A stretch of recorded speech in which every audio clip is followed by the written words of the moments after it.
The new FX documentary series explores the lives of the first generation raised on social media. I hope to document the first generation that had grown up with social media their entire lives. Teenagers from Los Angeles agreed to share their private accounts and their digital experiences. School's starting. How many of you were asked to send a nude of yourself? If you put out content like Kim Kardashian did, maybe you'll get famous. Well, Social Studies follows a diverse group of teens in Los Angeles who agreed to open up their lives and phones over the course of a school year.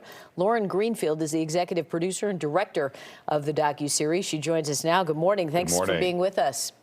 Good morning. Boy, this is really interesting. We have kids that were raised in this social media era, and I keep thinking, oh my gosh, what damage has been done, especially during the pandemic. What did you find out? What was your big shocking takeaway?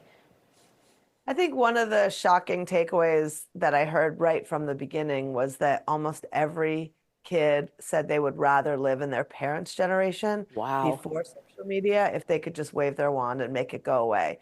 I think it was just so much pressure to be in the comparison culture where 24/7 you're comparing yourself not just against the kids in your clique or the kids in your school like before, but against every other person in the world. A lot of times images that are fictionalized, manufactured, photoshopped, face-tuned.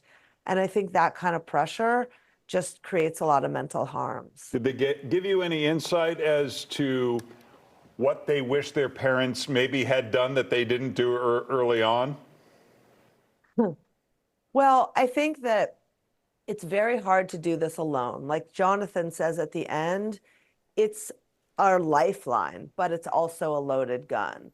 So I think that, you see a lot of the young people in the course of the series trying to go off or going off and then getting back on.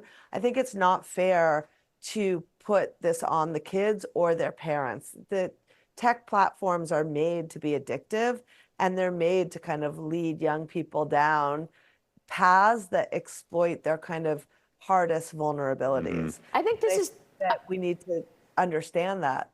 I'm sorry to interrupt you. I see that you interview the kids and then you have a group setting where you interview them. I think it's interesting that you followed them through the school day and they turned over their phones and the content they were posting all day to you. What did you learn from that? Oh, it was so fascinating. Sometimes we see, somebody talking to their mother saying like, Mom, I'm going in the house. And then we can see as we're filming, they're going to their boyfriend's house. See what they're, writing on their phones. There was one young person who had a lot of friends online, boyfriends that she hadn't met yet. And she's, actually told us and her mom that she wasn't seeing the boy. And then we see on social, she saw the boy. So it was really interesting to see. But I think that, the young people who participated did this with a very kind of purpose-driven feeling, which is that they want people to know how they're being affected, how their generation is being affected by social media. I think they took it very seriously, and a lot of them were working on parallel projects investigating social media, whether it was Jonathan making his film or Cooper doing a podcast about mental health.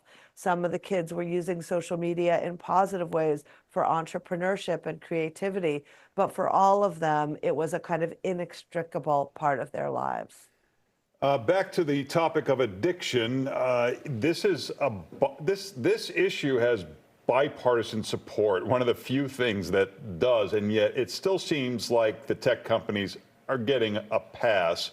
What more needs to be done, and do our elected leaders have the wherewithal to fix that and see it through?